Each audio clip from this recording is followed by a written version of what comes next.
பிரதோஷ நாயகனை பூஜித்து வணங்கிடுவோம்.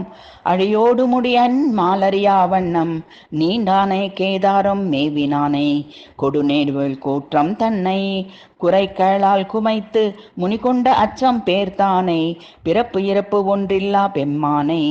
கைம்மாவின் உரிவை பேணி போர்த்தானை புள்ளிருக்கு வேலூரானை பணிவோம். தனது அடியையும் முடியையும் திருமாலும் பிரம்மனும் அறியாத வண்ணம் நெடி அக்னி பிழம்பமாய் நின்ற சிவபெருமானே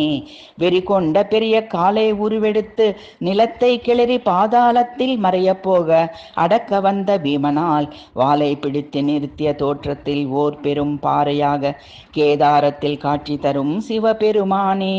கொடிய நீண்ட வேலினை ஏந்தி வந்த கூற்றுவனை ஒளிக்கும் கழனை அணிந்த தனது காலால் உதைத்து அழித்து காலன் தன்னை அணுகியதால் முனிவாகிய சிறுவன் மார்க்கண்டேயன் அடைந்த அச்சத்தை தவிர்த்த சிவபெருமானே